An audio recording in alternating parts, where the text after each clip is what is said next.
Magandang gabi sa ating lahat at sa mga kapatiran na nasa live o makapanood sa live at sa lahat ng manood ng ating live. Bago tayo magpatuloy, atin po munang batiin ang lahat ng mga nag-celebrate sa Feast of Tabernacles. So, sa lahat ng mga taga Cebu, maayong pagsaulog sa kapistahan sa mga balong-balong sa mga kongregasyon din sa Cebu nga nagsaulog nining maong kasaulugan nining maong tulumanon mga kaigsuonan diha sa Karkar o dito sa Cebu City o sa Karkar sa panguna ni Brother Arboy, Brother Efren, Gideon kan ni mga katawhan nga nagsaulog nining maong tulumanon. Tuod man dunay nagkalain-laing baruganan sa pagsaulog niini apan dili ka na mahimong babag aron dili ta maghatag og kanang greetings sa pag-ingon og happy pista kanatong tanan. Amen. So, daghan kay salamat sa Ginoo nga siya naghatag og kahigayonan nato nga makasaulog nining mga tulumanon ug siya nag-abli sa atong mga huna-huna ug atong mga pagpati. Dalaygon ang Elohim ug sa lahat ng mga kapatiran o sa lahat ng mga nag-celebrate sa dakong Luzon. Happy pista po sa ating lahat. At sa ating mga kasama dyan sa Davao, sa panguna nila ni Brother J, Brother Potasio, at sa mga kapatiran dyan, sa mga iba pang mga grupo na nagsusumikap rin na mag-celebrate nitong tuntuning ito na iniutos ng Panginoon na maging tuntunin sa lahat ng salinlahi. Amen po ba? So, yan po mga kapatid. So, ngayon po ay ang first day of Tabernacle. So, every full moon of the 7th month ay yan po ay first day of Tabernacle. So, sa lahat ng mga nag-celebrate, alam nila na full moon yan na mag-uumpisa. So, dadako na po tayo mga kapatid sa ating pagpapatuloy sa ating pag-aaral every Friday sa aklat ng gawa. Bago tayo magsimula, tayo po ay manalangin.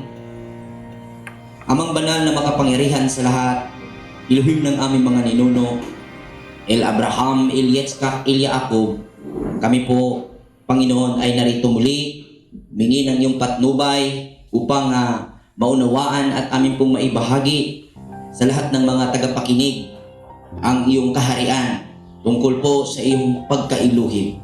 Amang banal, maging ang mga makapanood po nito ay magkaroon ng interes, hindi upang makianib sa pananampalatayang ito, kundi magkaroon ng karagdagang curiosity sa iyong mga salita at buksan nila ang kanilang pangunawa at idilat ang mga mata ng kanilang mga diwa upang tingnan ang mga karapat-dapat na pangunawa tungkol sa mga bagay na nasusulat sa iyong kasulatan. Amang banal, lahat ng ito ay aming hinihiling sa iyo sa pamamagitan ng iyong banal na pangalan na itinuturo ng mga propeta mula sa unang panahon hanggang sa kapanahon ng Misaya, ang tunay na Elohim. Amen. Amen. Sa muli, magandang gabi. Tayo po ngayon ay nasa pinakahuling chapter ng aklat ng mga gawa sa chapter 28. Tama po ba? So medyo may background tayo dito na salamat sa ating kapatid Sister Jane at Sister Josephine at sa lahat ng mga kasama na bumubuo ito. So salamat kapatid. Napakagandang po. Parang nasa tayo. Sumitaw ka na sa biling. Ranger. Salamat sa Elohim, mga kapatid. Okay, simulan natin. So,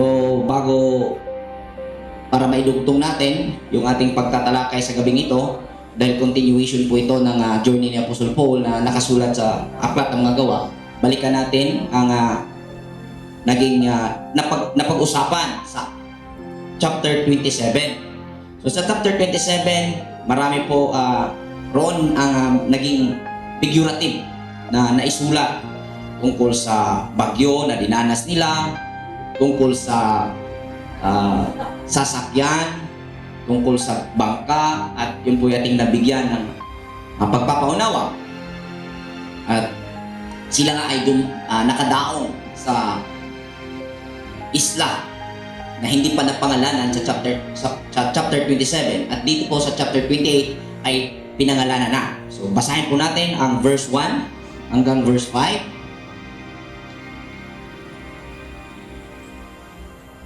Nang makarating kaming ligtas sa isla, nalaman namin na iyon ay tinatawag na Malta.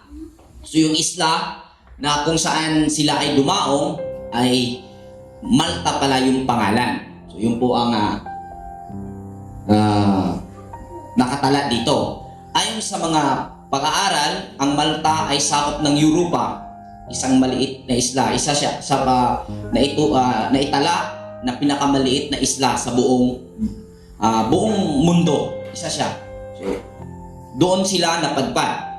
Sina Pablo. So, kung ating pong tingnan ang nakasulat dito at hanggang sa mamaya, hanggang sa baba ng mga verses, ito'y magpapatunay na yung ating interpretasyon sa nakaraang chapter ay hindi po pachamba-chamba. Dahil dito hindi po naitala na ginawa po nila yung kanilang sasakyan para sila po ay makaalis. So, dahil naiulat po o naisalaysay po sa 27 na nasira na yung bangka. So, yung mga bangka na pinatutungkulan doon ay hindi po yun ang literal na bangka, kundi yun po ang kanilang pananampalataya o pinaniniwalaan ng mga nasa bangka na naging kasama ni Apostol Pablo sa paglawig. At tulad ng ating natuklasan pagkakaintindi tungkol sa barko, ang barko po ay kultura na siyang sasakyan sa espiritual na aspeto na pag sinabing tao. Pag tao kasi hindi ito physical na nakikita, kundi ito pong nasa loob ng katawang ito. Amin po ba?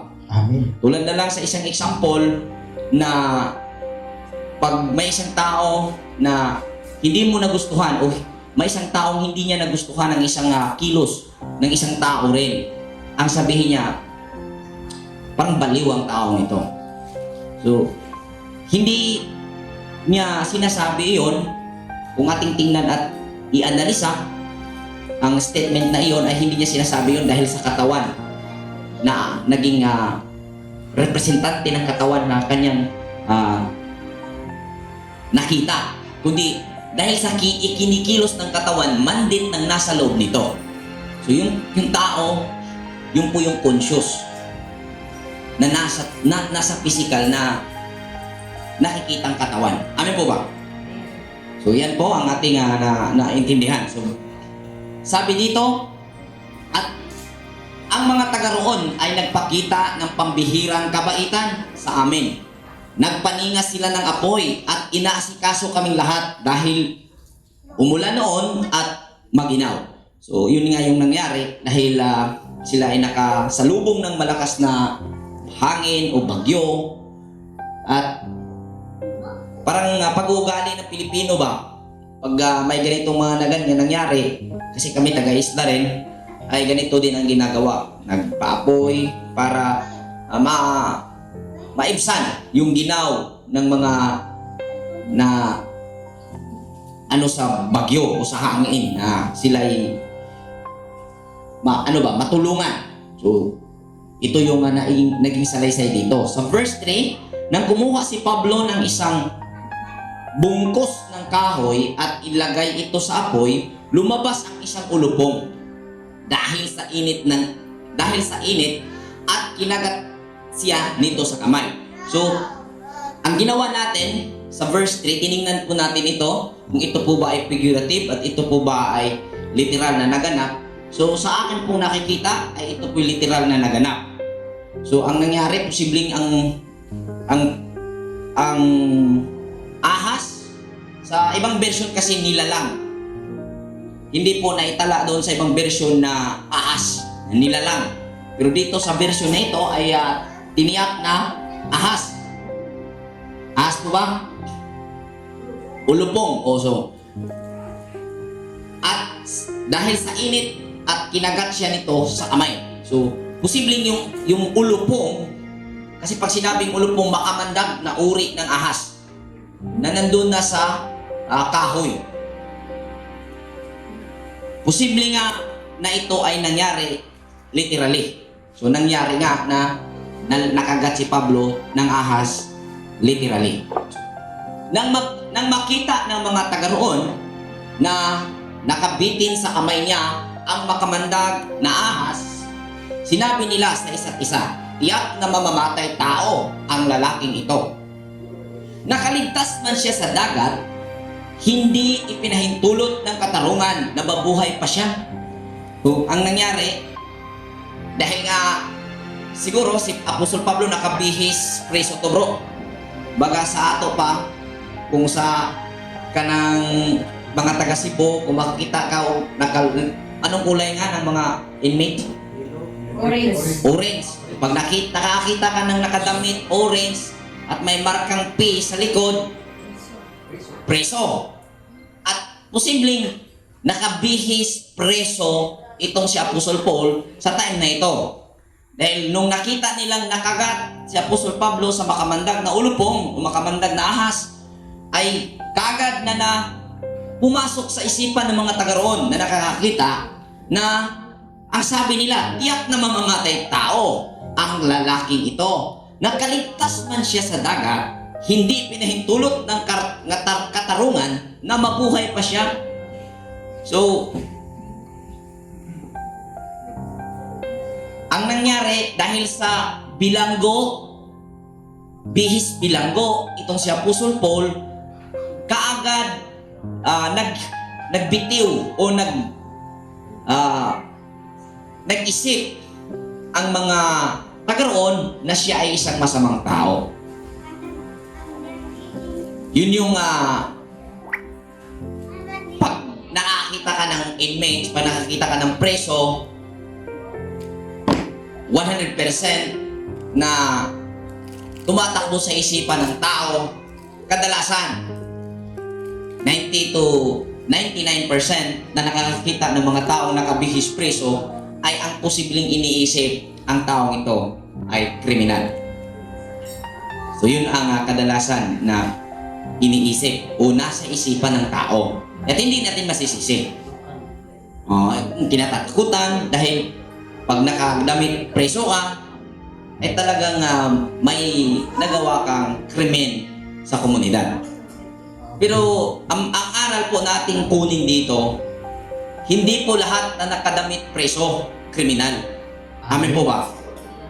Marami ding mga naparatangan lang. At marami ding nalagay doon sa ganong sitwasyon dahil nasa gipit na kalagayan. Kaya nakapag-commit ng ganong krimen. So, ibig ko pong sabihin, hindi po lahat ng nakadamit preso o preso ay masasamang tao. Amen? At ito yung aral na nakikita natin dito. So, pero ipinagpag niya sa apoy ang ahas at wala namang nangyari sa kanya. So dito, may nakita silang pambihirang naganap doon. Nakagat nga itong si Apostol Paul, ipinagpag lang ni Apostol Paul sa apoy yung ahas na makamandag at walang nangyari sa kanya. So, habang binasa natin ito noon, ay may naglalaro sa ating isipan tungkol sa kapangyarihan na naroon kay Apostol Pablo at inakala natin na yun ay dahil alam ni Apostol Pablo ang tunay na pangalan ng Misaya. Kaya marami sa mga tao na mga nag-aral ng Biblia, mga umibig sa paglingkod sa Panginoon na hinahanap-hanap ang tunay na spelling, tamang pronunciation, dahil kung akala ng karamihan ng mga taong ito ay kung nabanggit mo sa tama ang pangalan ng Masiya, ay nagkakaroon ka ng pambihirang kapangyarihan na kahit yung ulupong na ahas, makamandag na ahas ay hindi nakakapinsala sa iyo. Amen po ba? So, bungakala ng karamihan na kung mai-pronounce mo ang pangalan ng Misaya, true literal na pagka-pronounce, pagkabigkas ay lalabas ang sinabing kapangyarihan. Yan po ang buong akala. At kahit po tayo, dumaan po tayo, Brother Will, sa ganoong pagkakaintindi. At akala natin, habang alam natin ang pangalan na iyon, ay ililigtas tayo at kampante tayo. At sabi pa noon, pag nagpapatakbo ng mabilis sa motor, sasabihin, ililigtas tayo ng Panginoon dahil alam natin ang tunay niyang pangalan. Amen po ba? So yan po ang pagkakaunawa natin tungkol po sa pangalan at bakit may kapangyarihan si Apostol Paul. Pero atin pong tingnan sa practical na pagkakaintindi. Tingnan po natin sa walang halong pantasya na analysis kung bakit may ganitong katangian ang isang apostol o mananampalataya na si Apostol Pablo, kung bakit siya nakaligtas sa kamandag ng ahas na ito. So, verse 6, inaasahan nilang mamamaga ang katawan niya o bigla na lang siyang mabuwal at mamatay. Yun yung ine-expect ng mga naroon habang tinignan nila si Apostol Pablo na kinagat nga ng makamandag na ahas. Pagkatapos nilang maghintay ng matagal at makitang wala namang nangyari, wala namang mangyaring masama sa kanya, nagbago ang tingin nila nagbago ang tingin nila at sinabi, isa siyang Elohim. So, noong inantay ng mga taga roon ang maging resulta ng makamandag na ahas na kumagat sa kanya, at dumating nga yung time na ina-expect nila na mangyari na, pero hindi, nagbago ang tingin nila na kung saan noon, nung nakagat si Apostol Pablo, tiningnan nila ang taong ito ay makasalanan, ang taong ito ay nakaligtas man sa dagat, sa hangin, sa dagat. Ngunit, hindi siya nakaligtas sa hustisya ng Panginoon, ng Elohim. Pero ngayon, nung nakita nilang walang nangyari, doon nagbago ang takbo ng kanilang isip at sinabi nila, siya ay isang Elohim.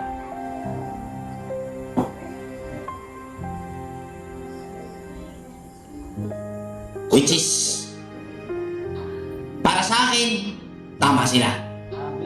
Dahil si Apostol Pablo ay isang taong matuwid at may karunungan. Dahil ang Elohim ay karunungan at ang tao ay nilalang ayon sa iwangis ng Elohim.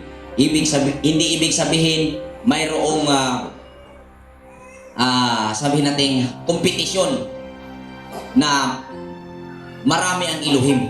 Dahil hindi po ang Elohim ay persona. Ito po ay espiritual at ang tao ay hindi po persona, kundi siya ay espiritual o siya ay espiritu dahil nilalang ito ayon sa wangis ng Elohim. Kaya si Apostol Pablo ay isang Elohim. Pero sa tingin ko, magkaiba ang definisyon ng pagkakaintindi ng mga taong ito tungkol sa Elohim. Posible kung paanong inunawa ng karamihan sa atin ngayon kung ano ang Diyos o Elohim ay ganito rin ang pagkakaintindi ng mga taong ito na nakakita kay Apostol Pablo. So kadalasan sa pagkakaunawa ng karamihan, pag sinabing Elohim, ang Elohim ay isang makapangyarihan at may trono, at ang Elohim ay nakakagawa ng mga bagay na hindi kayang gawin ng tao. Yan po ang ating premise. Amin po ba? Pag sinabing Diyos, siya ay gumagawa ng mga bagay na hindi nagagawa ng tao, which is doon tayo mali. Dahil doon sa pinakauna na basihan ang sabi, ang tao ay nilalang ayon sa wangis ng Panginoon, ng Elohim mismo. Sa Genesis 1:26 to 27. At muli yang binigkas, muli yang na-mention sa Genesis chapter 5, verse 1 to 2. At muli yang binigkas ni Messiah na sino mang ang siyang pinagkatiwalaan sa salita ay mga Elohim. Amen? So, ang pagkakaintindi ng tao sa Elohim ay hindi mangyari na ang tao ay magiging Elohim. Amen. Dito po, parang nagkaroon ng napakalayo na maidugtong ang pundasyon na ang tao ay nilalang ayon sa wangis ng Elohim. Dahil ang umiiral na kaunawaan na nasa tao, ang tao ay hindi Elohim at ang Elohim ay hindi tao. Amin po ba? Dahil ang posibleng nagiging dahilan kung bakit nagkaganon ang pagkakaintindi ng tao, dahil iniintindi ng karamihan sa atin ngayon na ang tao ay itong physical na katawan. Amin po ba? Pag inunawa mo na ang tao ay ang pisikal na katawan, mangyari nga ang Elohim ay hindi ang tao. Pero pag naintindihan mo na ang tao ay hindi ang katawang ito, kundi ang espiritu na nasa loob nito, magkakaroon ng pagkakadugtong muli na ang tao at ang Elohim ay iisang wangis lamang. Amen. Dahil ang tao ay espiritu at ang Elohim ay espiritu, at yun ang nasusulat sa ulat ni Moses sa Genesis chapter 1 verse 26 to 27. Amen po ba? So, yun ang ating nakita na posibleng ganon yung pagkakaintindi ng mga taong narito, tulad ng pagkakaintindi ng mga tao ngayon sa kapanahonan natin. Pag sinabing ang taong ito ay Diyos, ibig sabihin may pambihirang mga bagay na nagagawa ang taong ito na hindi kayang gawin ng iba. Dahil siya ay temporaryong tahanan ng Diyos o Elohim. So yan po ang pagkakaunawa. At ayon po sa ating pagkaaral, hindi po yan ang sabihin natin nagkaroon ng patas at makatarungang interpretasyon kung basihan po ang kasulatan tungkol sa tao at Elohim. Verse 7, at malapit sa lugar na iyon, may mga lupaing pag-aari si Publio ang pinuno sa isla. At malugod niya kaming tinanggap at inasikasong mabuti sa loob ng 3 araw. Next. Nagkataong may lagnat at dysenteria ang ama ni Publio at nakahiga ito. Kaya pinuntahan ito ni Pablo at nanalangin. Ipinatong ang mga kamay niya rito at pinagaling. So, muli na naman na nakita natin dito yung gawaing pagpatong lamang sa kamay ay nagkaroon ng kagalingan ang taong pinatungan. Kaya't may mga practices ngayon sa Christian community na pagpapatong ng kamay na tinatawag na English na yung version na yan, lay hands. Tama ba sis? Okay? Chapay padyak. Cast out! In Jesus' name. Kaya pre-over yung tawag. So, ang bungakala nila na sa ganong gawain o sa ganong proseso na gagawin ay mangyari dahil yun yung nasusulat. Dahil yun yung nasusulat dito, yun din ang ginagawa ng mga tao habang inaasam nila na magkaroon sila ng ganitong kaganapan sa buhay tulad ng naulat dito sa buhay ni Apostol Pablo. So, may nabasa din tayo dito sa mga nagdaan na chapter sa ating pag-aaral sa Acts na ipinatong ng mga apostoles, maging si Apostol Pablo, doon sa mga tao at matapos nilang ipinatong ang kanilang kamay, sila'y nakatanggap sa banal na Espiritu. So, sa pamamagitan ng pagpatong ng kamay, na i-transfer or nabuksan or nabigyan ang isang taong napatungan sa kamay ng taong mananampalataya at nakatanggap sa kung ano ang kanyang gustong ibigay. So ganun yung pagkaintindi. Kung ipapatong ko kay Brother Ruel ang aking kamay at kung ano yung gustong kong mangyari na maibigay sa kanya, maging kapangyarihan man o pagpapagaling sa kanya o siya magiging gwapo naman to, ay mangyari sa pamagitan lamang ng pagpatong ng kamay. So, gusto ko pong i-share muli, dahil na-share ko na siguro itong tungkol sa pagpatong ng kamay. Ang pagpatong ng kamay ay hindi po ito baga ipinatong lang, yun na yung ibig sabihin, dahil yun yung nasusulat. So, pag sinabing kamay, nagrepresent po yan sa gawa. Amen po ba? Ang ulo ay nagre-represent po yan sa kaisipan.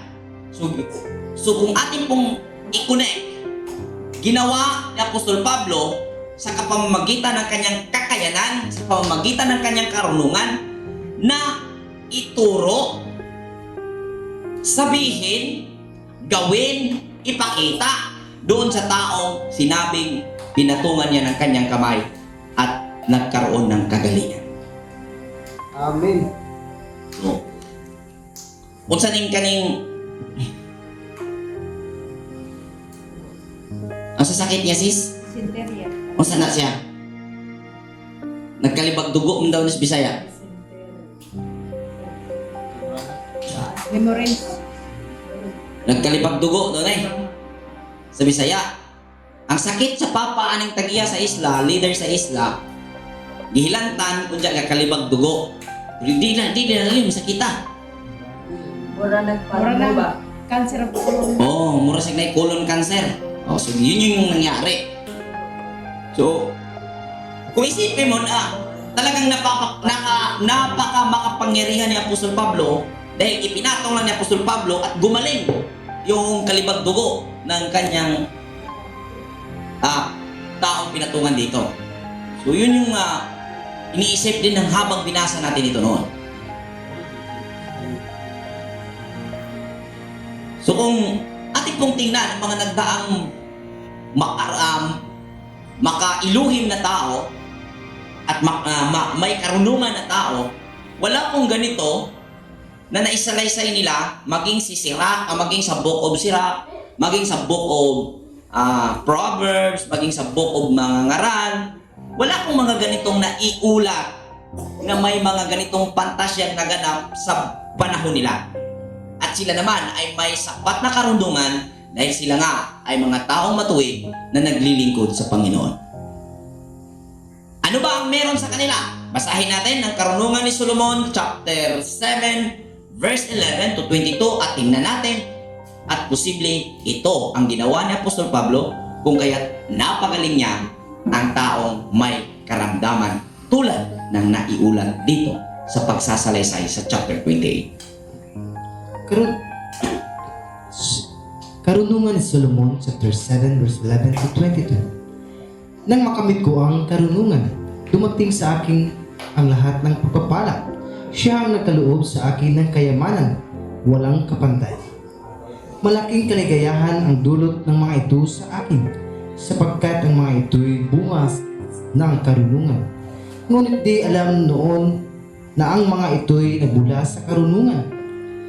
Walang pag-iimbot na nag-aral ako sa karunungan at ngayon ay malugod akong ibinahagi sa iba ang aking natutunan. Hindi mauubos din naman ang yaman ng karunungan. Ang kilin ninyo iyan at mapalapit kayo sa Elohim. Ikinalugod niya ang matuto kayo sa karunungan.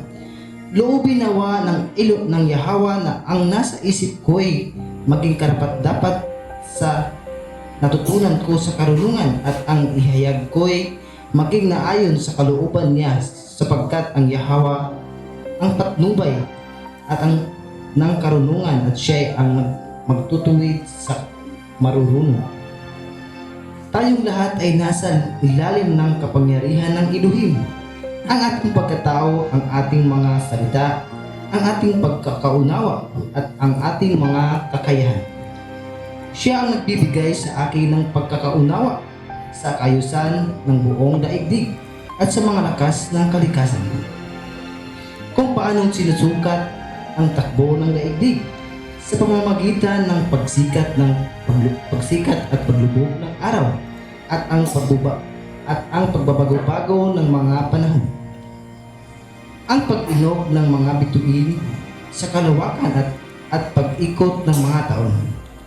Sa kanya ko natutunan ang kalikasan ng mga nilalang na may buhay, ang pag-ugali ng mga mababangis na hayop, ang lakas ng hangin, ang takbo ng isipan ng mga tao, ang pagkakaiba ng mga halaman, at ang paggamit ng mga ugat bilang gamot. Amen. Opo.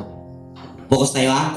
Ang sabi niya dito, ang sabi ng karunungan ni Solomon, ang karunungan ang nagturo sa takbo ng panahon, sa pag-ikot ng araw, sa takbo ng mga taon, sa mga bituin. Sa madaling salita, ang scientist, yung karunungan na nakamit nila, ito yung karunungan na nabanggit na dito, na naiulat dito sa karunungan ni Solomon. At kung atin pong tingnan yung pinakalas na nabasa, ang sabi, pati sa mga gamot, sa mga ugat na kung saan ito ay nagiging gamot. So pag ang tao ay may karunungan, may patnubay sa Elohim, may kakayahan, may kaalaman siya tungkol dito. Amen po ba? Amen. At walang duda na ang taong si Apostol Pablo, ang taong si Pablo, ay may karunungan. Amen po ba? Amen. At hindi po makapangyarihang pantasya tulad ng iniisip ng karamihan habang binasa ang talatang ito na pinatong lang ang kamay, nagkaroon ng kagalingan. Kundi ito po ay nagkaroon ng proseso at ginamit ni Pablo ang kanyang karunungan tungkol sa halamang gamot, tungkol sa kanyang mga nalalaman, tungkol sa kaalaman na naroon sa kanya na kanyang nakukuha sa pamamagitan ng patnubay ng banal na Espiritu. At ito ang nagiging dahilan kung kaya nagkakaroon ng pagpapagaling ang mga may karamdaman sa pamamagitan ng mga tao may karunungan. Hindi po ito pantasya, may proseso po ito na kung saan may kaalaman ang mga taong ito tungkol sa mga karamdaman ito kung paano ito papagalingin. Ayon po sa naisulat dito sa karunungan ni Solomon at maging sa ibang aklat ng kasulatan. Dahil marami pong mga sulat ng mga may karunungan dito sa banal na aklat, wala po tayong nabasa tulad ng ating pagkakaunawa na mayroong naganap na pantasya. Lahat po ay praktikal, lahat po ay realidad tungkol po sa kaalaman, tungkol po sa impormasyon na nanggagaling sa imahinasyon mula sa kalawakan at nakakamit ng karunungan at nagkakaroon ng kasagutan ang mga pangangailangan ng tao. Amen po ba? So, siguro mahirap itong tanggapin dahil gusto ng tao na kung ano yung nabasa yun na yun. Pero kung yun po ang ating ipapairal, hindi po natin makikita na yun po ay naganap. Amen po ba? Amen. Ang ating pong nakikita, yung pong realidad na may gamot nga ang mga karamdaman. Minsan, yung effect ng mga gamot ay inakala nating milagro. Pero hindi po yun pantasya, yes, milagro po yun. Ibig sabihin, gawa ng kalikasan na kung saan nalalaman ng isang tao at nakakabenepisyo ang marami. Amen po. So pagkatapos nito, pinuntahan niya na siya ng iba pang may sakit sa isla at gumaling din sila. So, ang nangyari, kung ating pong i-imagine, dahil napabalita na napagaling ni Apostle Paul, yung nagkalibag dugo, yung tumatain na ng dugo, pumunta rin ang mga may karamdaman. At para sa aking interpretasyon sa nangyaring ito, ay ginamot din ni Apostol Pablo tulad ng kanyang ginawa gamit ang karunungan sa mga kanyang nalalaman tungkol sa mga halamang gamot ayon po sa naisulat dito sa karunungan ni Solomon. At ang nangyari, gumaling din ang mga taong may karamdaman. Hindi po tulad ng akala natin na ginaway lang yung kamay at nagkaroon ng kagalingan ang karamdaman ng mga tao. Imposible at may halong panluloko ang ganun po mga pangunawa, at kung ikaw ay naniniwala sa mga ganun, ay puntarya ka sa mga lulukuhin o isa ka sa mga niluloko. Manigingon nga, ang dautan naningkamot yun paglaglag sa mga laglagunon. Amen. O ikaw nga padangag-danghag, membro kas laglagunon. So, versikulo 10, bilang pasasalamat, binigyan nila kami ng maraming regalo, at nang maglayag na kami, ibinigay nila ang lahat ng kailangan namin at ikinarga sa barko. So, yun yung nangyari, yun yung result, normal, pasasalamat. Next. Pagkalipas ng 3 buwan, sumakay kami sa barko na may nakalagay na simbolo ng mga anak ni Zeus. So, sumakay sila sa barko na may mga nakalagay na simbolo sa mga anak ni Zeus. Alam natin, isang Greek god si Zeus. So, nagpakita na yung barko na kanilang sinakyan ay isang pagmamayari ng isang Grego. Amin po ba? Ang barko ay mula sa Alejandria at nagpalipas ng taglamig sa isla. So, talagang taglamig na, at doon sa isla na kung saan nandun sila, ay doon rin sila nagpalipas, at yun na nga yung sinakyan nila Apostol Pablo. So, pagkadaong sa Siracusa, nanatili kami roon ng 3 araw. Next. Mula roon, naglayag kami at nakarating sa Rehiyon. Pagkaraan ng 1 araw, umihip ang hangin mula sa timog at nakarating kami sa Puteoli noong 2 araw. Doon may nakita kaming mga kapatid at hiniling nila na manatili kami ng 7 araw. Pagkatapos, pumunta kami sa Roma. So, yun yung mga nangyari. Nang pabalitaan ng mga kapatid na Romano ang tungkol sa amin, sinalubong nila kami sa pamilihan ng Apio at 3 taberna. Nang makita sila ni Pablo, nagpasalamat siya sa Elohim at lumakas ang loob niya. So, yun yung nangyari habang nandun sila. Siguro itong mga taong ito, mga followers sa pananampalataya, at normal na si Apostol Pablo ay isang tao na nakakaramdam din ng pagod, nakakaramdam din ng panlalamig. Normal yun eh. So, ipinoprovide ng makapangyarihang Elohim na si Apostol Pablo ay magkaroon muli ng kalakasan sa pamamagitan ng masigasig na suporta na ipinakita ng mga taga roon na siyang tumulong kay Apostol Pablo na magkaroon ng motivation para gawin ang mga bagay na tungkol sa paglalahad sa kaharian ng Panginoon. Sa 2 Corinthians chapter 1 verse 4, basahin natin. 2 Corinthians chapter 1 verse 4. Inalayo niya tayo sa ating mga kapighatian upang sa pamamagitan ng kaliwang tinanggap natin sa Kanya ay makatulong naman tayo sa mga nahahapis. Okay? So, muna giingon dire.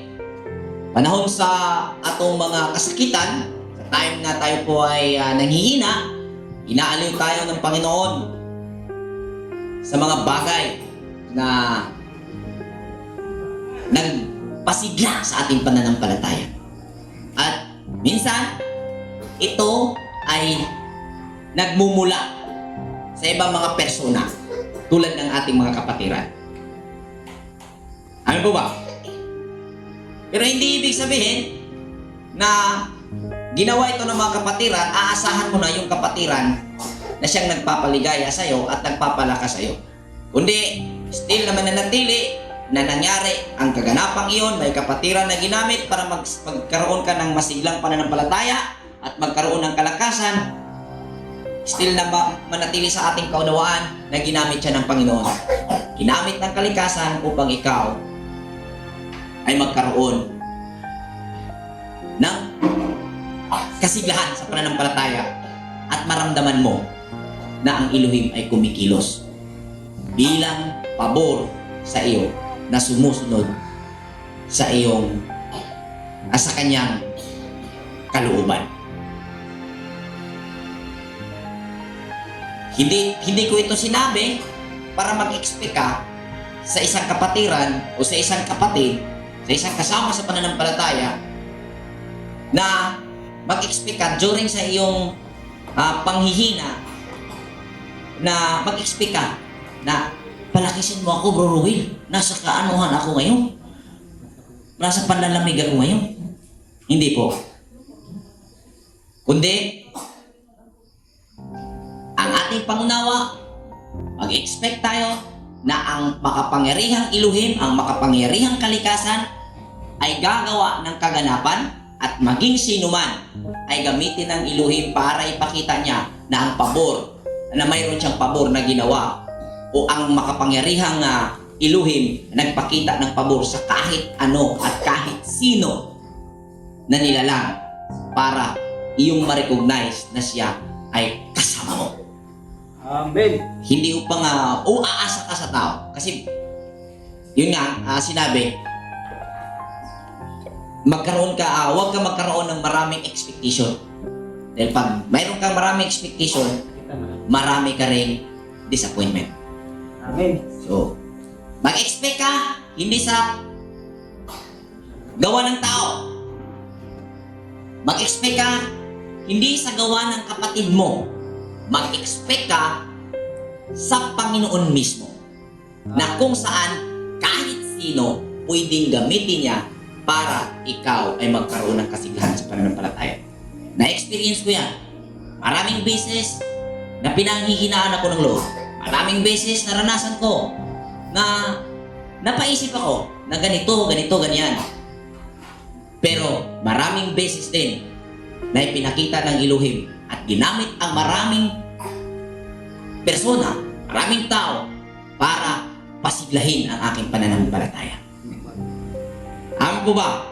Pero hindi ibig sabihin na mag-expect ako o ang sino man sa atin mag-expect sa kapatiran na pag nanghina ka, may kapatiran na magpapalakas sa'yo. Hindi. Ayaw na, bay. Di na mayo, bay.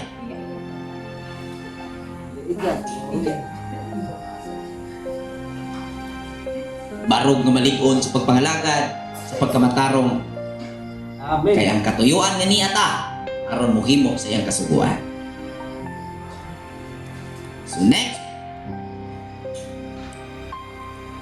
nang sa wakas ay makarating na kami sa Roma, pinayagan si Pablo na tumirang mag-isa sa bahay niya, pero may sundalong magbabantay sa kanya. So si Apostol Pablo, house arrest. Nasa bahay siya, pero may nagbantay na sundalong Romano sa kanya. Next verse. Pagkalipas ng 3 araw, tinawag niya ang mga prominenteng lalaki, Hudyo.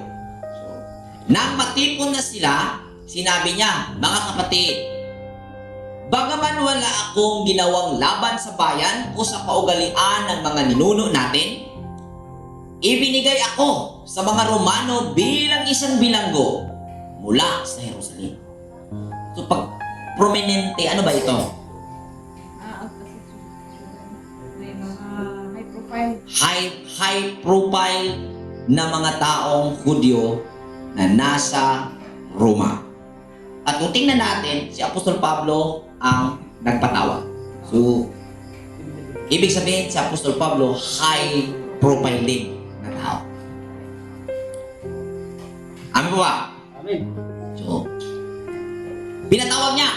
At pagkatapos nila akong pagtatanungin, gusto nila akong palayain dahil wala silang makitang dahilan para patayin ako. So, inulat niya, isinalaysay niya yung nangyari. Next. Pero, nang tumutol ang mga Hudyo, napilitan akong umapila kay Cesar. Pero hindi dahil sa may reklamo ako sa aking bansa. Oh. Iyan ang dahilan kung bakit ko kayo gustong makita at makausap. Nakatanikala ako dahil sa kanya na hinihintay ng Israel. So, ang sabi niya, hindi niya ginawa na umapila kay Cesar o magreklamo sa kanyang bayan. Kundi dahil siya ay nakatinekala ako dahil sa kanya na hinihintay ng Israel. So ano ba ang hinihintay ng Israel?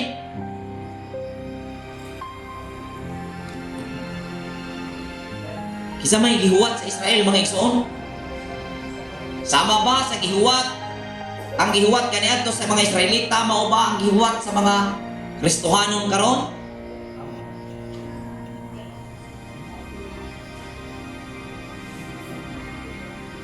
Gihuwat nila ang Misaya.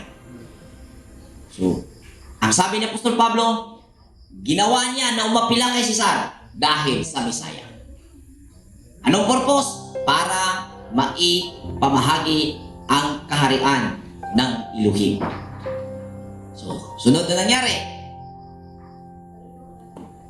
Sinabi nila, wala kaming natanggap na mga sulat tungkol sa iyo mula sa Judea.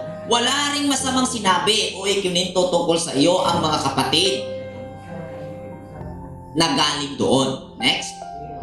Pero, gusto rin naming marinig ang sasabihin mo. Dahil masama ang sinabi ng mga tao saan mang lugar tungkol sa siktang ito. Litin ko Pero gusto rin naming marinig ang sasabihin mo. Ito yung sagot ng mga prominenteng Hudyo na nasa Roma. Dahil masasama o masama ang sinasabi ng mga tao saan mang lugar tungkol sa sekta na ito. Sekta. Ang sekta na pinatutungkulan dito ay ang sekta o ang grupo ng Misaya. Masama. Saan mang lugar. Bad record ang Messianic na pananampalataya saan mang lugar. Pero parang nagtaka ka. Bad record, pero ang sabi, ang daming tumanggap sa kanyang ipinangaral. Pero masasama ang sinasabi. Sino ang may masasamang sinasabi? Siyempre mga Hudyo. Basahin natin ang Acts chapter 13 verse 46. Mga gawa chapter 13 verse 46. Ngunit buong tapang na sinabi ni na Pablo at Bernabe, sa inyo muna sana dapat ipahayag ang salita ng Elohim. Ngunit dahil itinakwil ninyo ito, hinatulan ninyo ang inyong sarili na kayo'y hindi karapat-dapat sa bahay na walang hanggan. Kaya sa mga hintil na kami mangangaral. Okay. So ang mga nagsabi pala na masama ang siktang ito ay ang mismong mga Hudyo. Mauna, na kung musunod ka sa pagtulunan sa Messianic law, ang tanan nga nagtuon og tura muingon gyud na kanas Brad Roy, wag gyud na klaro. Tingnan mo kritik ko tabot. Nanay lang lang sa Sasabihin ng mga tura observant din o sumusunod din sa kautusan na ang grupo na ito ay masama. ayo. Way ayo. Ayaw ikatingala ikson kung muingon sila. Muni ayo yung grupo. Kay para nila sayop kini maong pagsabot. Ang musulti ana kadto ang magsabi niyan yung mga taong naniniwala rin sa kautusan at sumusunod sa batas. Batas. Okay? So yun din ang sinabi ng mga prominenteng Hudyo, pero ang gusto nila yung marinig din si Pablo dahil yun nga, masama ang sinabi ng mga tao sa anumang lugar tungkol sa pananampalatayang Mesayani. Verse 23, kaya nagsaayos sila ng isang araw para makita siya at mas marami sila ngayon na pumunta sa tinutuluyan niya mula umaga hanggang gabi. Nangaral siya sa kanila sa pamamagitan ng lubusang pagpapatotoo tungkol sa kaharian ng Elohim o ng Yahweh Elohim at hinikayat niya silang maniwala kay Yahweh Shai gamit ang kautusan ni Moses at ang mga propeta. So, nag-set sila ng isang araw at nagtagpo yung mga prominenteng Hudyo doon mismo sa bahay ni Apostol Paul at ipinaunawa ni Apostol Paul sa mga prominenteng Hudyo na kanyang ipinaliwanag at hinikayat niya silang maniwala kay Yahweh Shai, maniwala sa Mesaya gamit ang kautusan ni Moses at ng mga propeta. So, kung iyong i-imagine, hindi po ignorante, hindi po masabi natin walang alam ang mga taong nakaharap ni Apostol Pablo. Hindi mo pwedeng sabihin na wala pong alam sa Biblia. Prominenteng Hudyo po ito. So, pag sinabing Hudyo, para sa kalaman ng lahat, ang Hudyo ay mula preschool, yan po ay Torah po ang pinag-aaralan. So, pag sinabing kasulatan at sinabing sulat ng propeta at kautusan mula kay Yahweh Elohim sa pamamagitan ni Moses, ay well-known po ang mga Hudyo. Alam po nila ang kasulatan. Ano po ba? Pero, ipinaunawa ni Apostol Paul, hinikayat niya sila maniwala. Ano bang nangyari? Dahil ang kadalasan sa Hudyo, naniniwala tungkol sa nasusulat na batas. Bantayan niyo po ang pagkakaiba sa batas at kautusan. At si Apostol Pablo ay naniniwala sa kautusan. Dahil wala pong napapatuwid ang batas, kundi ang nagpapatuwid po ay ang kautusan. Medyo magulo ito, pakinggan, pero sa susunod na chapter, sa susunod na aklat, sa aklat ng Roma, atin pong ipaunawa ang mga sitwasyon ito o mga usaping ito tungkol sa batas at kautusan. At ipinaunawa ni Apostol Pablo dito sa kanila. So ibig sabihin, tulad ng sinabi sa Matthew chapter 5 verse 19 na Matthew 5:18 to 19, ang sabi ng Messiah ron, huwag niyong isipin ako'y pumarito upang i-abolish. 17 to 18, upang i-abolish yung kasulatan, kautusan, kundi ako'y pumarito upang bigyan ito ng tamang kahulugan, upang ito'y tuparin. So ibig sabihin, habang sinunod ng mga Hudyo ang mga letra por letra na nakasulat na batas na naging isinasagawa ni Moses sa kanyang kapanahunan habang siya nangunguna sa bayan ng Israel na lumabas sa Ehipto, at yun ay sinunod pa rin ng mga Israelita sa kanilang kapanahunan, ay ay hindi pala iyon ang tamang pagtupad. Amin po ba?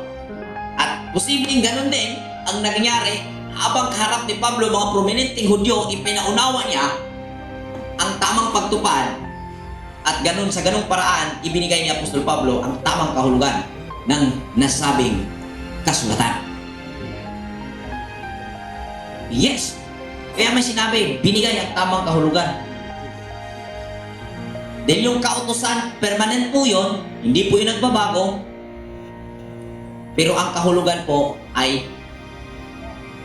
magkaroon, o ang batas po na isasagawa po roon ay magbabago po siya dahil ang sitwasyon po ay nagbabago po siya every generation. Amen. Kaya ang batas ay may permanenteng pagbabago. Every situation cut, kung tawagin ito ay may evolution.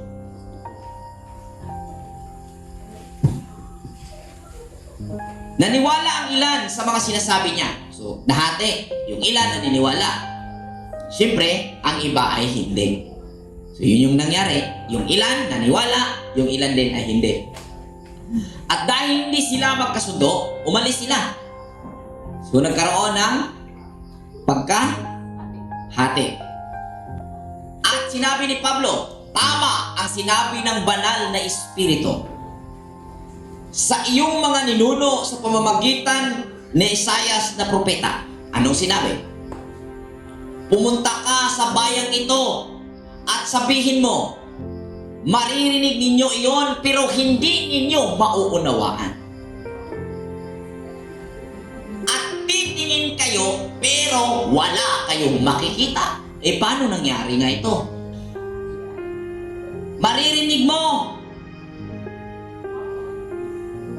Maririnig mo ang pagbibigay ng kahulugan tungkol sa mga nasusulat na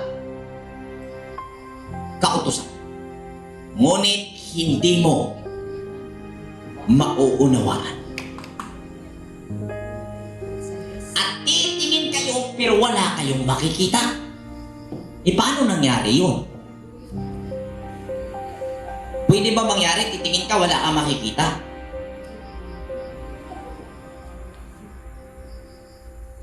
At nangyari nga ito, at ang pinatutungkulan ay ang mga Hudyo, ang mga Pariseo, ang mga kumakalaban sa pananampalataya ng Misaya, ang pinatutungkulan rito. Nakikita nga nila ang Torah, nababasa nga nila ang Torah, tamang pagkabanggit, tamang pagkabasa. Kung chanting po ang basihan, napakagaling sa chanting po at napakagaling sa pronunciation. Nakita nila, narinig nila, ngunit hindi nila naunawaan. Nakita nila, ngunit hindi nila tinitingnan nila, ngunit hindi nila nakikita ang kahulugan, ang tamang kahulugan. Nangyari niya. Next. Dahil ang puso ng bayang ito ay naging manhid. Dahil ang puso ng bayang ito ay naging manhid at nakaririnig ang mga tenga nila pero hindi sila tumutugon.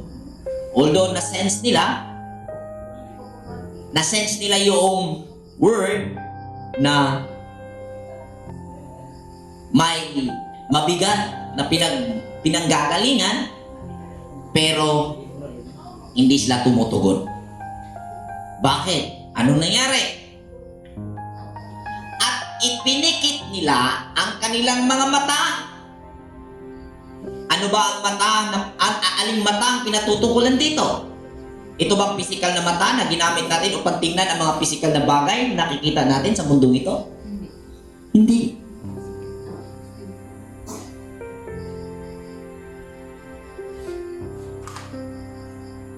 Paano maging masabing naipikit nila o pinikit nila ang kanilang mata o binuksan nila ang kanilang mata? Sa anong kaya kaganapan nangyari ito? Sa unsang hitabua, mga igsoon? Sa unsang hitabua ang mga Pariseo nagiingnan man nga ang ilang mga mata, ilang gipiyong? Ano man? Sa unsang hitabua? Sa anong paraan nangyari kaya ito?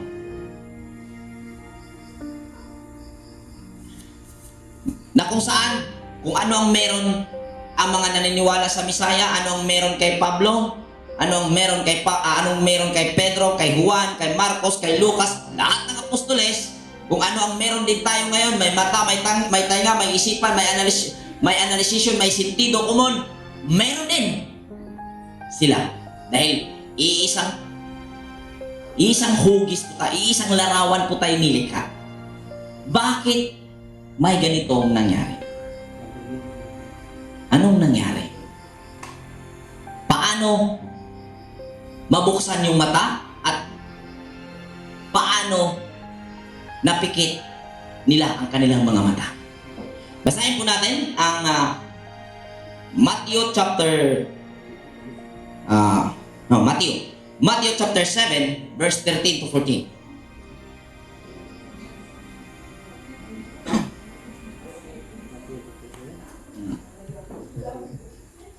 Matthew 7 13 to 14.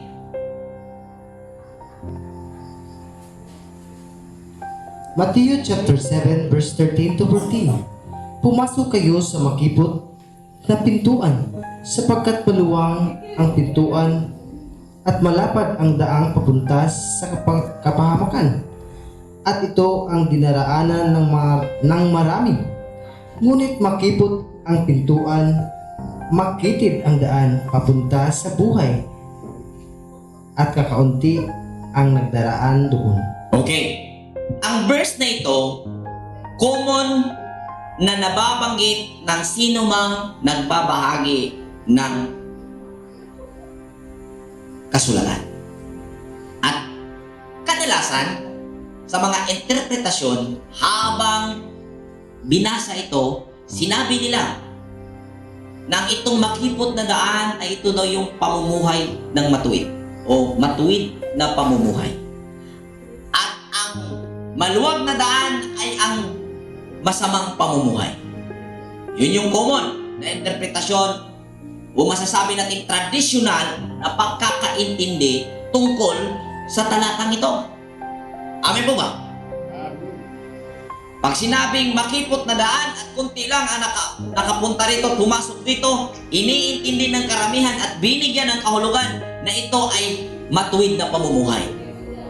Basic mga kapatid, alin ang mas mahirap? Ang mamuhay na matuwid o mamuhay na masama? Kung sabihin mo na makipot ang daan sa pamumuhay bilang matuwid, magbigay tayo ng maikling dito, pagkumpara. Alin ba ang mahirap? Mamuhay kang matuwid o mamuhay kang masama? Di ang sabi ganito yung sabi, mahirap daw mamuhay na matuwid. At kasi yun yung interpretation, makipot means mahirap. Pero madali daw, maluwag ang mamuhay na masama. Tingnan mo nga, alin bang mas madali? Magnakaw o hindi magnakaw? Mamuhay na maging magnanakaw o yung mamuhay na hindi ka nagnanakaw? Alin ba ang mas madali? Yung magmaritis ka sa iyong kapatid, sa iyong kasama, o maging faithful ka sa iyong kasama? Wala kang itatago. Mas mahirap po yung masama, mamuhay ka ng masama. Mas mahirap po na mamuhay ka ng may tinatago. So, sa madaling salita, masasabi ko o masasabi ng Torah community, ang existing na traditional na interpretasyon sa talatang ito ay mali. Mali. Bakit ko po nasabi? Dahil nga, pag sinabing makipot, ang kanilang inilagay roon ay ang pamumuhay na matuwid. At yung maluwag ay yung pamumuhay na masama. Mali po yun para sa akin. Ang interpretasyon po tungkol dito ay analysisyon po ito. Analisasyon po ito sa mga bagay o sa mga impormasyon na iyong naririnig. At sa ganitong paraan, nangyari na pag hindi mo ipinapairal ang iyong analisisyon sa mga bagay o sa mga impormasyon na iyong naririnig, ay mangyari po na naipikit mo ang iyong mata. At pag ipinapairal mo po ang iyong analisasyon sa mga impormasyon na iyong narinig, binuksan mo ang iyong mata at naririnig mo ang mga bagay na uunawaan mo at natitingnan mo at nakikita mo ang mga bagay. Kunti lang ang gumagawa nito. Kadalasan sa tao ngayon, hindi na gumamit ng analisasyon dahil ang uso ngayon, picture na. Lalo pat sa kaligtasan, picture na po ang uso. Dahil ang gusto ng tao ngayon, magbigay lang ako kay pastor, magbigay lang ako kay preacher, magbigay lang ako kay father. Siya na yung bahala na iproseso yung kaligtasan ko. Magbigay lang ako ng kandila, ititiri ko doon sa tirika ng kandila, magkaroon na ng kasagutan ang mga problema ko. Pakikinggan na ng makapangyarihang lumikha ang aking hinihiling. Ititiri ko lang ang kandila doon sa lalagyan nito. Ganon din sa mga sumusunod sa Torah. Ganon din sa sumusunod sa batas. Gagawa lang ako ng tabernakulo. Matulog lang ako sa tabernakulo sa loob ng 7 gabi. Ang Elohim ay makikinig sa akin. Sapat ba ito? Hindi lang ako kakain ng baboy. Dadalo ako sa bawat sabat at sa bawat pista. Pakikinggan ako ng Panginoon. Sapat po ba ito? Wala ka bang pagdududa? Dahil ito yung sinabi ng pastor. Ito yung sinabi ng brother. Mali po. Bawat gagawin mo, dahil narinig mo, dahil impormasyon na dumating sa iyo, buksan mo ang iyong isipan at i-analisa ang mga bagay kung saan ito iyong gagawin, at sa ganung paraan, dumaan ka sa makipot na daan at buhay ang tutunguhan. Amen. Kahit ano pong bagay na inyong gagawin without analysis po, ay maluwag na daan ang iyong dinadaanan at marami ang dumadaan dito tungo sa kapamakan at picture ang pamamaraan ito sa kaligtasan. Hilig kayo mga tawag picture. Di na mo exam. Taas linya. Kapoy, di na mo sunod sa linya. Bayan na to, kapoy, kilinya-linya. Amen. Init yung hasol kayo. Kunti lang ang pumasok sa makipot na daan. Kunti lang ang gumamit sa analisasyon. Kunti lang ang gumamit sa pag-iisip ng tama. Ibinigay sa atin ng Panginoon ang perfect Eden. At tayo ay inilagay rito bilang ito'y ating tahanan. Ngunit hindi natin ginamit. Kadalasan ng tao dumaan sa preform na ibinigay ng kapwa-tao. Sabihin man natin, yes, matuwid at mabuti yung ibinigay. Pero kung ginawa mo ito na hindi inaanalisa, ibig sabihin gumawa ka ng mga bagay na walang clarity. At paglipas ng panahon, hindi na ito malalaman kung ano ang kahulugan. At pag tinatanong ka, hindi mo na nasasagot at umiikot-ikot na ang iyong isipan at humantong na huwag kang nang magtanong. Sumunod ka na lang. Tingnan mo, pag tinanong mo tinanong mo ang iyong mga ninuno, tinanong mo yung lola at lolo tungkol sa kanilang mga pananampalataya, sasabihin ng lola at lolo sa iyo, huwag ka nang masyadong maraming tanong. Kung ano yung nakita ko, gawin mo na lang. Amin po ba? May isang kwento, Brother Gerald. Pakinggan mo ito. Kwento to sa mga kapatid natin dyan na sa Zoom. Magkwento tayo. Pilitin kong Tagalogin ito para maunawaan nila. May isang kamag-anakan na mula sa pinakalolo nila, buhay pa. Ngayon, may isang okasyon ang pamilyang ito. At sa okasyon nila, dahil doon nila ginanap sa probensya, sila ay nagluto ng tinibuok manok. Ano ba yan sa Tagalog yung tinibuok manok? Isang buong manok na sinabaw. Manok Bisaya. Sabihin, manok Bisaya. Napakasarap po nun. Nung niluto ito, inobserbahan ng isang bata na apo ng kanilang lulol na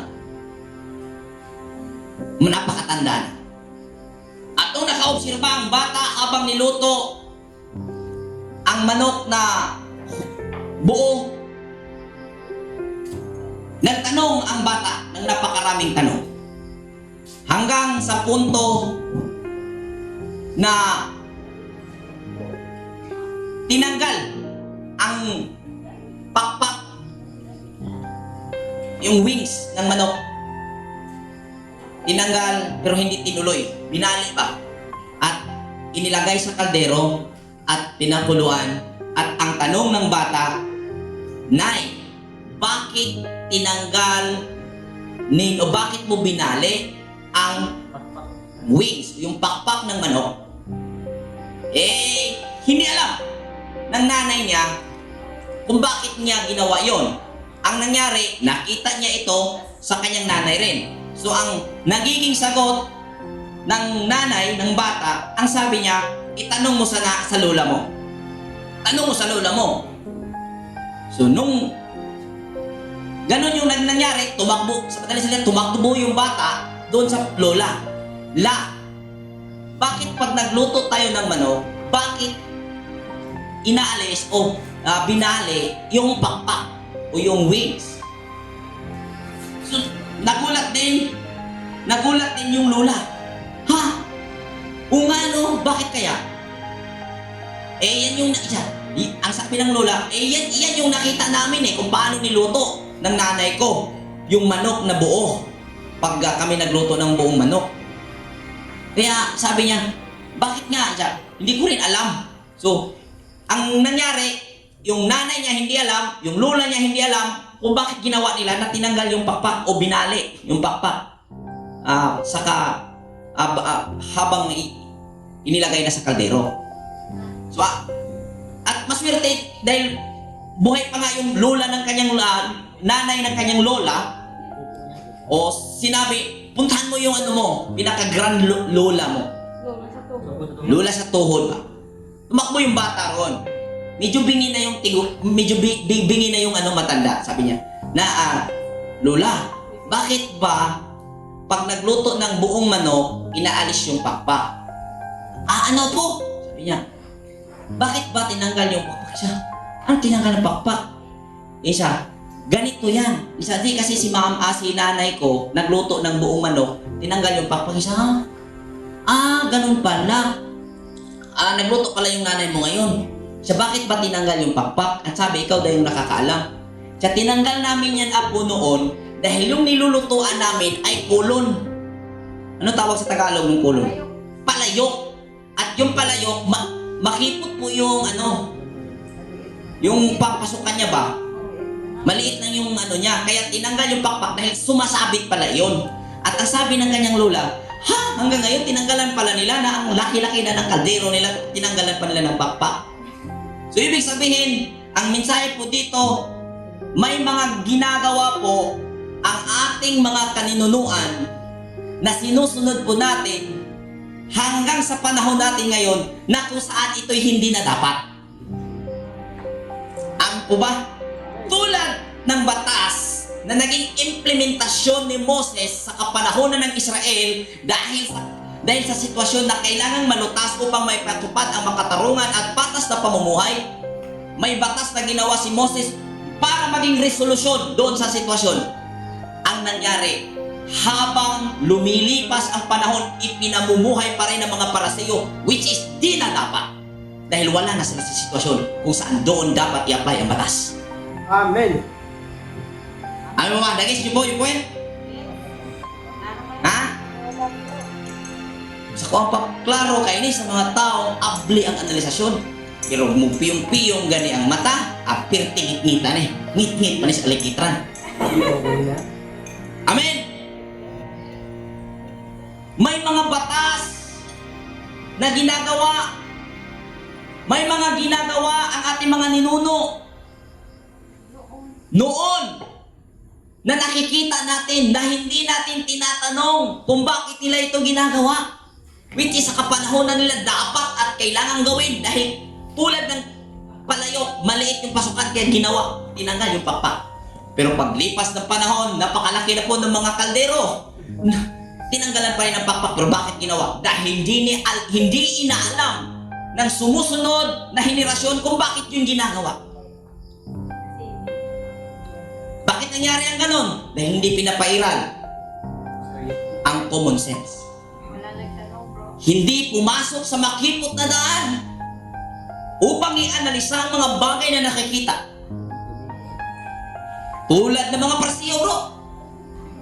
Yung batas na naging resolusyon ni Moses para may pamuhay ng Israel, ang utos na nasusulat sa Genesis chapter 18.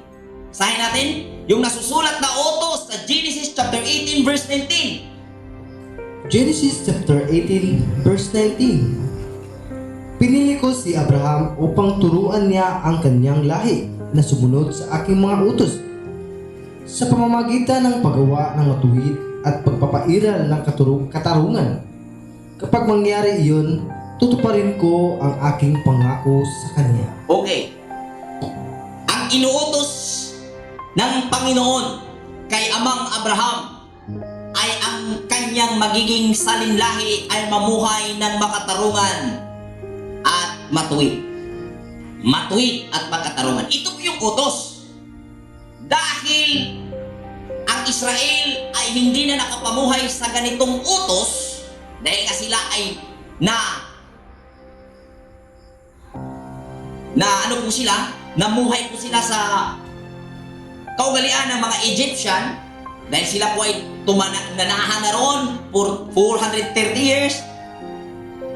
Gumawa si Moses ng batas upang solusyonan ang kasalukuyang pag-uugali ng mga Israelita nang sila'y lumabas mula sa Egypto. Batas ang ginawa ni Moses para masunod ang utos na iniutos ng Panginoon kay Amang Abraham. Paglipas ng panahon, ipinagpatuloy pa rin ng mga Israelita ang batas na ginawa ni Moses. Kahit hindi na po sila naroon sa sitwasyon na kung saan ang batas ay ganun ganun po yung benepisyo sa kanila. Dahil wala na po sa sitwasyon na kung saan dapat ang batas ay naroon i-apply. Tulad na lang ng isang example. Ito kaganapan sa Maccabi. At ito po yung very common na verse po sa First Maccabi. Noong sinalakay First o Second Maccabi, sinalakay ng Romano ang Israel. Noong sinalakay ng Romano ang mga Israelita, napansin ng mga Romano ng Israel ay hindi gumagawa ng anumang bagay sa araw ng pamamahinga. Amen.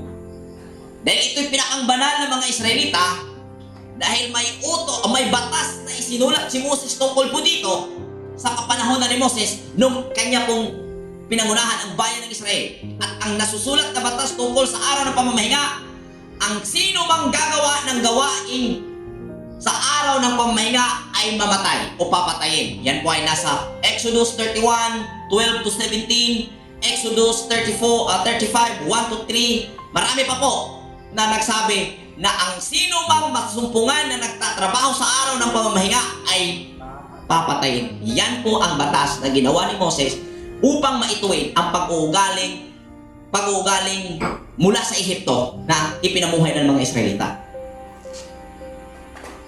Sa panahon ni Judas Maccabeo at ng kanyang tatay na si Mattathias, nung sinalakay ang Israel sa Romano, libo-libo o libo katao, bata at matatanda ang pinatay, pinaslang ng mga Romano sa araw ng pamamahinga dahil hindi po nagkaroon ng pakikipaglaban ang mga Israelita sa kanilang mga kaaway. Dahil sila po ay tumutupad sa batas na ginawa ni Moses para sa mga Israelitang lumabas mula sa Ehipto. At ang nangyari, ang sabi nila roon, mamatay kaming hindi lumalaban. At alam ng Panginoon na pinatay nyo kaming walang kalaban-laban dahil hindi kami lalabag sa kautusan sa araw ng pamamahinga. Noong nangyari iyon, nabalitaan ni Matatias. At ang sabi ni Matatias, kung gagawin din natin ang tulad ng ginawa ng ating mga kababayang Hudyo na hindi lumalaban sa araw ng pamamahinga, ay mauubos tayo. Kaya mula ngayon, lalaban tayo. Buti wala. Para sa sitwasyon. So ibig sabihin, sa ganong sitwasyon, si Matitias po ay tumayo bilang panibagong Moises sa sitwasyon na kinakaharap ng bayan ng Israel kung ano ang dapat gawin upang sila ay makaligtas sa sitwasyon na kanilang kinakaharap. Si Matitias po ay ang panibagong Moises sa panibagong sitwasyon na kinakaharap ng Israel. Ano ang nasa isip ni Matatias? Suwayin ang batas, pero sundin ang utos. Ganun po dapat ianalisa ang kasulatan. Ang Torah community hindi po nagtakwil sa kautusan. Ngunit ito po ay binigyan ng tamang kahulugan. Amen. Ayon po sa sitwasyon at kung ano ang dapat gawin at nararapat sa kinakaharap natin sitwasyon sa ating kapanahunan. Dahil ang utos po, mamuhay ng matuwid at makatarungan. Sa panahon ni Matatias, na-recognize ni Matatias na hindi makatarungan, na sila hindi lalaban. At hindi matuwid kung sila ay mamatay na walang kalaban-laban tulad ng kanilang mga kamag-anak o kababayang Hudyo. Kaya, sinuway ni Matatias ang existing na pag-uugali o kostumbre ng mga Hudyo na kung saan nagpahamak sa iilan sa kanila dahil sila po ay pinatay ng walang kalaban-laban dahil itinataon po ang pagsalakay sa araw ng pamamahinga. Then, kung ganito po, ito po yung logic niyan eh. Ibig niyo po bang sabihin, nagkasala si Matatias sa batas ni Moses, sa batas ng Panginoon na ibinigay kay Moses? At dahil sa pagkakasala ni Matatias, sila ay naligtas? Napaka-weirdo po. Dahil sa ginawang paglabag ni Matatias sa batas na iniutos ng Panginoon kay Moses, nailigtas sila sa kapahamakan na kinaharap ng bayan. Ganun po ba yun? May kasalanan ba na naging kaligtasan? Amin po ba? Gusto ko pong buksan ang inyong mga pangunawa tungkol dito. Hinikayat ko po. Kumakatok po ako ngayon sa inyong pintuan upang mag-analisa tungkol sa mga bagay-bagay na ito. Amen. Amen.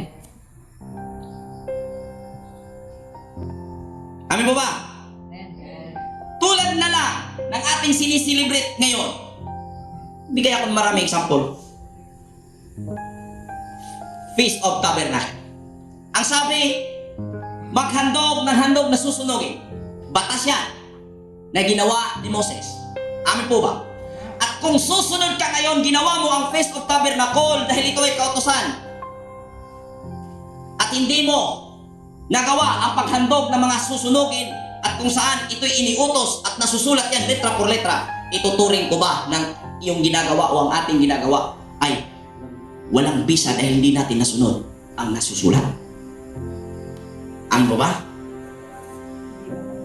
Ang tuntunin po ay hindi magbabago sa habang panahon, which is ito pong practice ng Feast of Unleavened Bread, Feast of Tabernacle. Pero yung pong batas na napapaloob dito ay nagbabago po siya base po sa kinakaharap at kung saan ang sitwasyon tayo ay naroon. Amen. Ano ba? Amen. Ano po ba ang solusyon para matingnan natin kung tama ba ang ating ginagawa? Sundin mo ang kautusan. Ano ang utos? Mamuhay ng makatarungan at matuwid. At base sa sitwasyon, gumawa ka ng batas.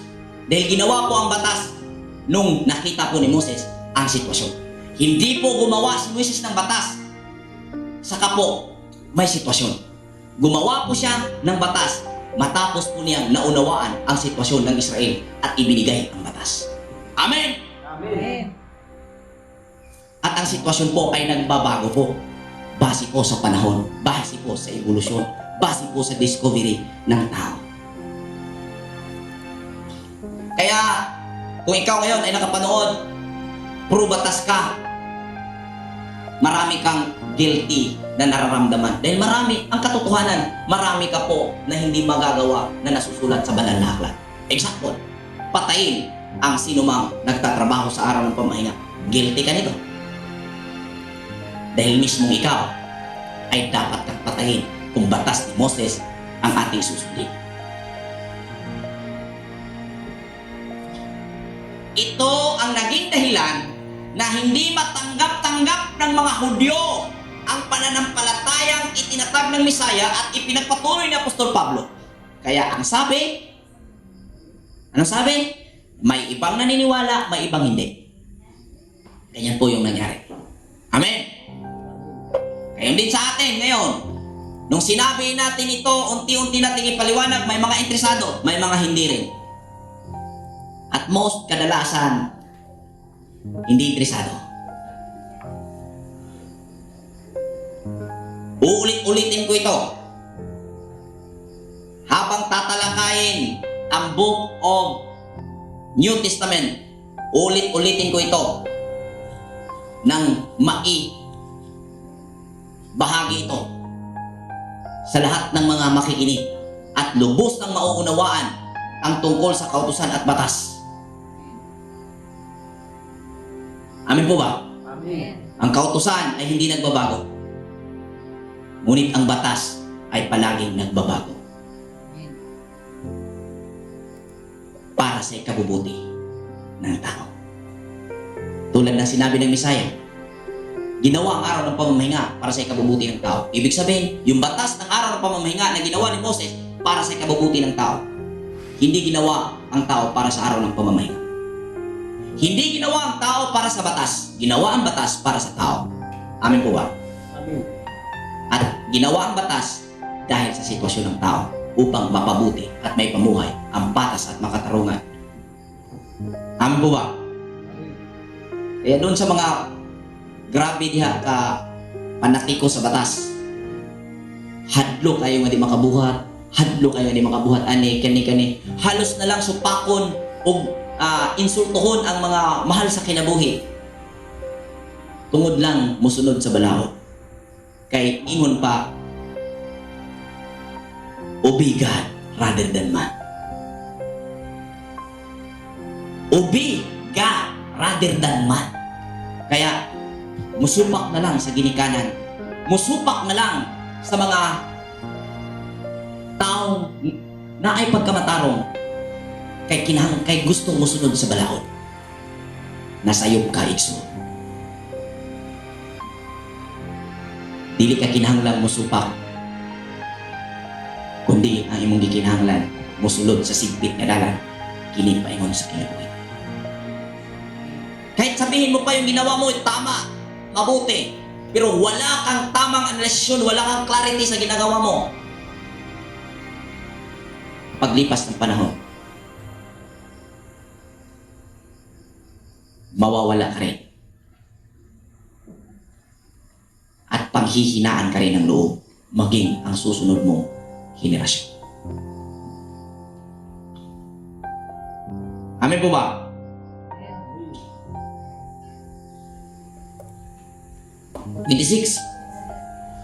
Pumunta ka sa bayang ito at sabihin mo, maririnig ninyo yon, pero hindi ninyo nauunawaan. At titingin kayo pero wala kayong makikita. Musugot mo? Musugot mo maigsoon? Makadungog mo pero di mo kakasabot? Makakita? Mutanaw mo pero dili mo kakita? Musugot mo ana? Kita musugot ana? O ang solusyon ana, analisisyon sa tanang sitwasyon, sa tanang impormasyon na atong madungog. Saan nga paagi ang imong madungog, imong masabtan, o saan nga paagi ang imong tanaw, imong yung makitaan. Amen. Gitanaw na nimo, di mo pa yung kakakita. Di malasa ka nimo. Bibasa na kas Biblia, litra por litra, pero wag yung kakasabot. Wa ka kakita unsay kahulugan, unsay sugo. Perti gud nimong dimala sa Exo. Ngano man, wala ka mo gamit sa imong analisasyon.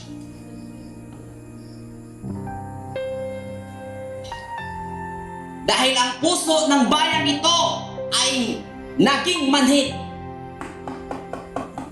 Imong senses manhid.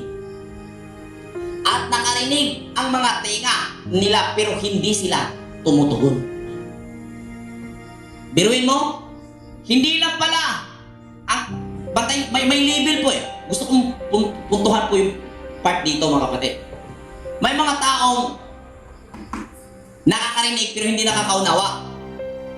May mga taong tumitingin pero hindi nakikita. Pero may posibleng nakakarinig, nakakaunawa, nakakakita sa kanilang tinitingnan, pero manhid. Manhid ang puso. Sa tingin ko, itong first na sitwasyon, ito po yung mga hindi tumatanggap. Pero ito pong second, dito sa verse 27, ito po yung nandito na sa pananampalataya.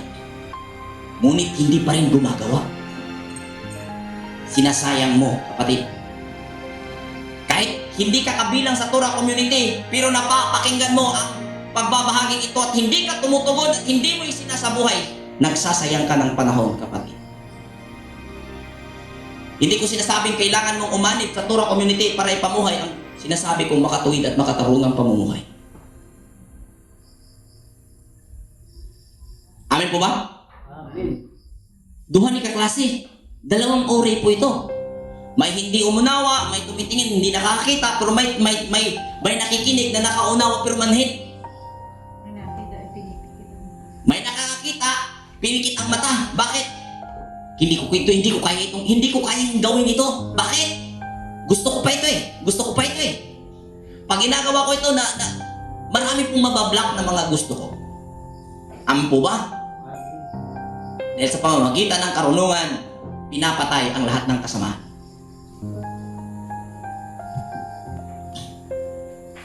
Amen ba?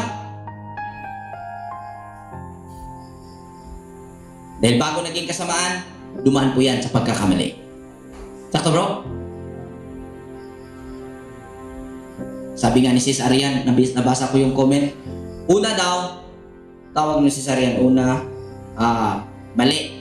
Secondary is tawag yung parang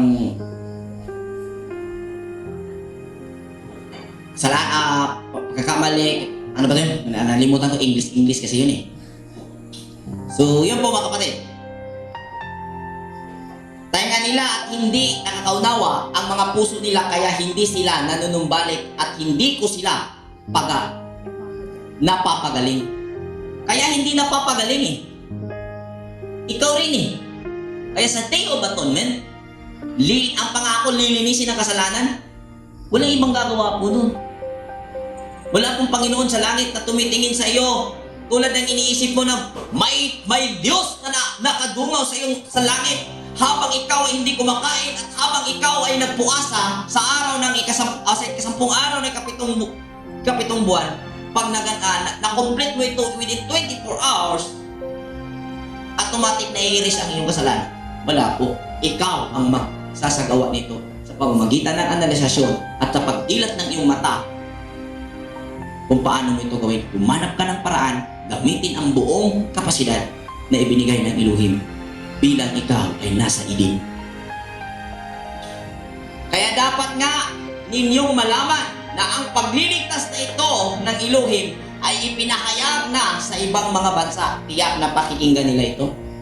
Paano inililigtas ng Panginoon? Paano siya nagliligtas? Sa pamamagitan ng kanyang kapasidad na ibinigay sa atin, na kung saan sa panahon nila Apostol Pablo, sa panahon ng Misaya, hindi ginamit ng tao. Kundi ang ginamit ng tao, yung ginawa ni Moises, na kung saan ayon po sa sitwasyon na kinaharap ni Moises, yun din rin ginamit nila. Na kung saan wala sila sa sitwasyon, na kung saan nandun si Moses. Sensitive ni, dining apart. Next.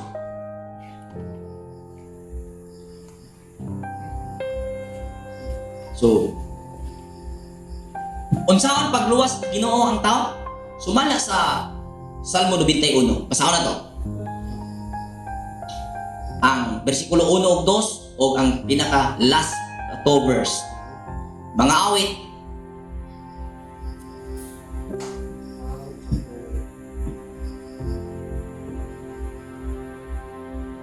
Chapter 91.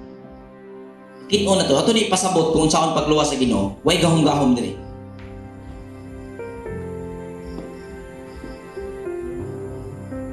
Chapter 91.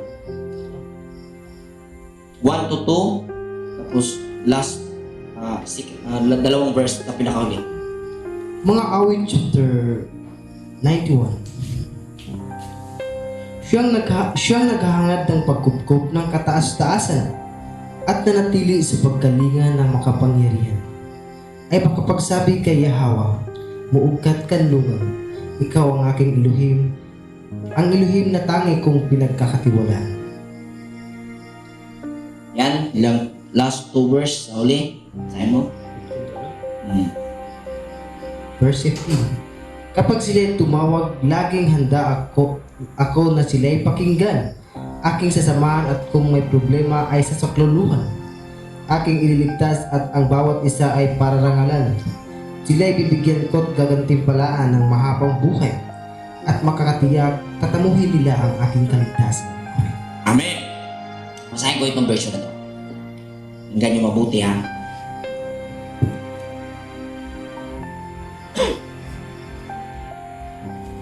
Ni Moses pa, listen very carefully.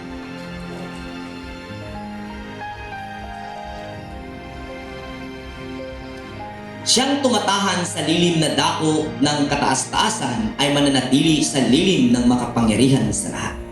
Aking sasabihin tungkol sa Panginoon, siya ay aking kanlungan at aking katibayan, ang Elohim ko na siyang aking initiwalaan.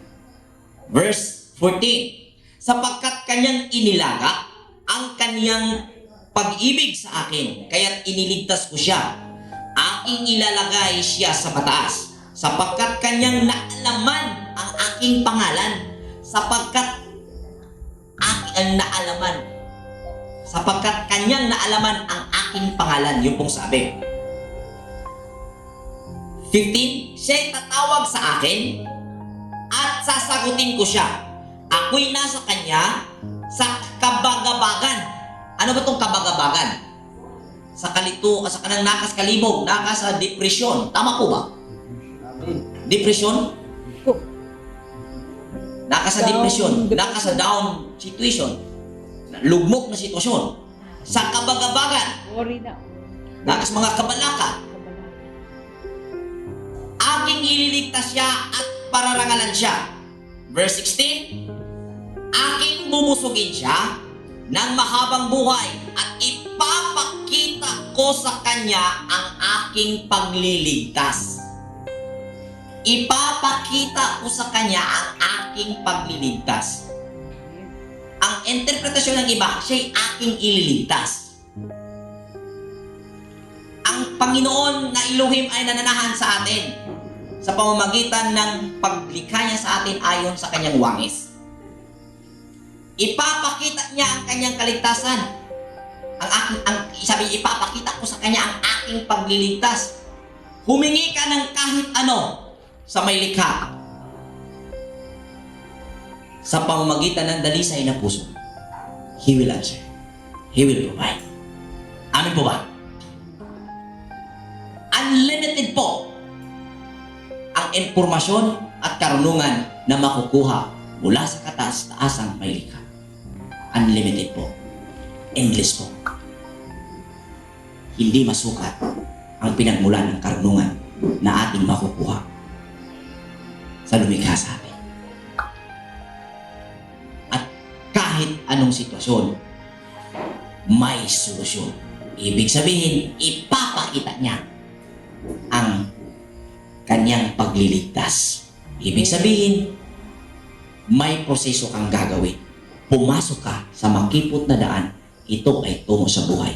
Ito ay simple na sasabihin ko, analisasyon po ito sa bawat kinakaharap na sitwasyon. Amen po ba? Amen. Huwag mong asahan at huwag mong isipin, huwag mong intindihin na mayroong bigla na mangyayari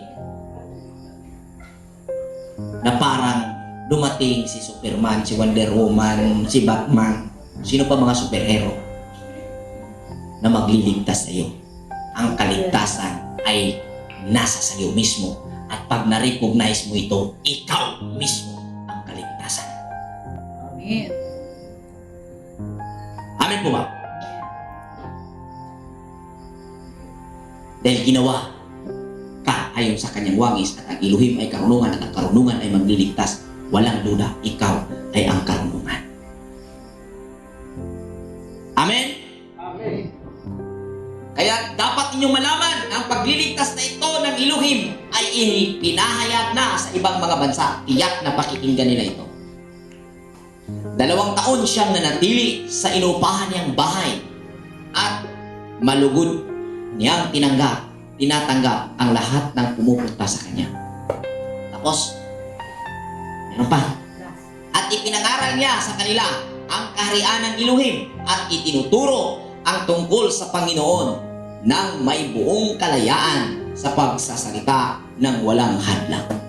So dito po nagtatapos, nawa na pupulutan po ito ng aral ng bawat isang nakikinig sa atin. Kung kayo po ay mayroong comment tungkol sa ibinahaging aral, pwede niyo po akong i-contact sa aking FB account, yan, Ruiz Ilisti.